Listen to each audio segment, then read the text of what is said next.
en la plaza. Bueno, ahora el tópico que vamos a tocar va a ser las relaciones entre las distintas clases sociales. ¿Valesca?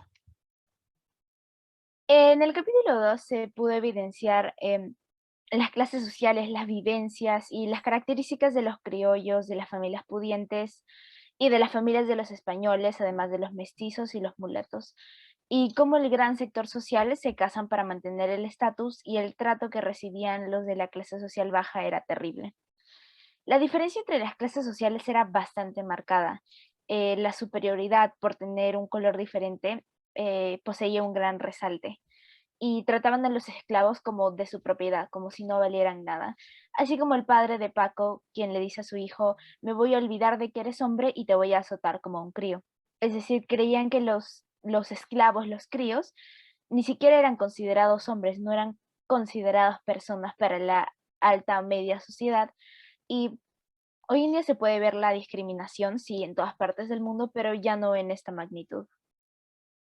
Bueno, en el capítulo 3 podemos ver que en general durante la época del virreinato se veía muy marcada la distinción entre las clases sociales y la organización que esa tenía.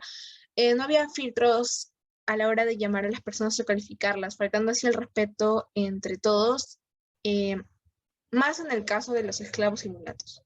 En este capítulo también podemos ver un poco de la relación entre dos de los esclavos de la casa de los Robles, ellos tienen que pedir permiso para poder realizar ciertas cosas, tales como contraer matrimonio. Además se ve como ellos están hablando sobre unirse a la lucha de San Martín en contra del virreinato y la esclavitud. Y finalmente podemos ver cómo es que los criollos y realistas faltan el respeto a trabajadores y sirvientes, sin importar que esto pueda afectar a su integridad, como es el caso de Adolfo y Miguel, ya que este último pregunta por Rosa María. Sin embargo, el otro lo mira con mucha inferioridad y no quiere establecer ningún tipo de conversación.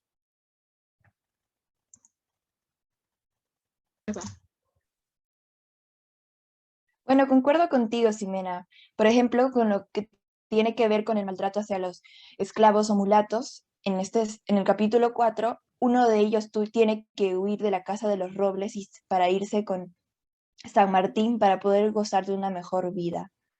También podemos ver la idea de que ser blanco te hace automáticamente más atractivo. Y esto se puede ver en una conversación corta entre Miguel y Rosa María, donde Rosa María prácticamente le dice a Miguel que él no es feo y le pregunta quién se lo ha dicho. A lo que Miguel responde que no tienen que decírselo, que es hijo de indios y conoce su lugar. Aquí, como se puede ver, se criaba a los niños para hacerles creer que ser hijo de indios significaba valer menos, tener menos y ser menos en sí. Y todo esto para que así se conviertan en trabajadores para señores blancos que, en contraste con ellos, valían más, tenían mucho más, eran una raza superior y debían ser tratados como tal. Y así nos damos cuenta de que con un diálogo tan simple, que puede parecer ingenuo, se nos da a conocer bastante sobre el racismo y discriminación por etnias. Y díganme, ¿qué opinan de la economía en estos tiempos? Bueno, en el capítulo 3 se sabía que el país no estaba muy bien en cuanto se respecta a la economía durante el virreinato. Esto era porque el comercio estaba bloqueado debido a constantes saqueos o los barcos enemigos, por lo cual no había mucha estabilidad, que digamos. Y en este capítulo también se ve que Teresa, esposa del hermano mayor de los Robles, Lorenzo, y sus padres tienen una pequeña discusión debido a que no se le paga el sueldo que correspondía a su esposo y que ya habían mandado cartas a España para que se pueda realizar el pago. Sin embargo, esto no solucionaría nada, ya que con los pocos ingresos que tienen los padres les sería insuficiente mantener a todos, ya que esto tardaría en ir y regresar con una respuesta mínimo en 3 meses. Además, luego del ataque de la revolución frente a la fortaleza del Real Felipe, las personas entran en crisis y comienzan a comprar en exceso y a abarrotar todo. Y realizaban pequeños saqueos y esto ya era bastante preocupante.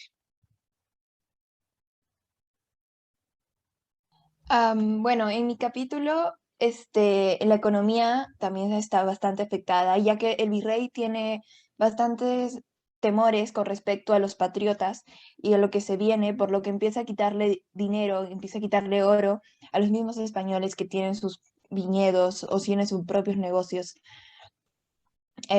para poder ellos recaudar dinero y tener ellos, pero de esta manera a los españoles que tienen sus negocios están perjudicándolos.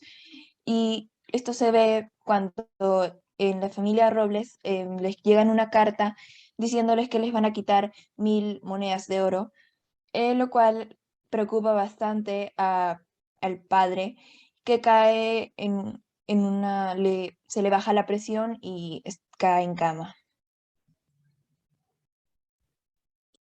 Bueno, en mi capítulo no se profundiza mucho el tema de la economía, pero sí destaca una escena en la que Paco, en nombre de su padre, asiste a ver a los padres de Teresa para cobrarles una letra de cambio. Aquí se nos da a entender un poco que la gente está perdiendo sus negocios por la decaída de la economía.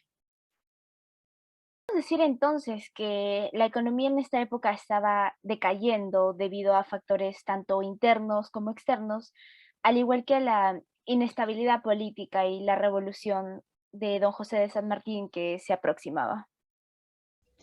Para concluir los temas planteados, podemos decir que el aspecto del papel de la mujer, aunque hoy en día también se ve muchas diferencias entre el hombre y la mujer, la diferencia en la antigüedad era más marcada, ya que solo servía para cocinar, para ser madre o para complacer al hombre, mientras que el hombre debía. Por otro lado, la imprenta fue un aspecto muy revolucionario que trajo consigo cambios para la misma población, pues la incentivó a no ser indiferentes a su propio entorno y los hizo recapacitar y preguntarse por qué no podían ser ellos libres. A lo largo de estos episodios también podemos evidenciar la relación entre las distintas clases sociales que existían en esos tiempos, como realistas, criollos, indígenas, esclavos, etc. También podemos ver cómo se daban estas relaciones más directamente y cómo la discriminación por parte de las clases superiores, cuando estos insultaban y degradaban a las clases más bajas. Em, Esto se puede evidenciar hasta el día de hoy, pero en un menor grado.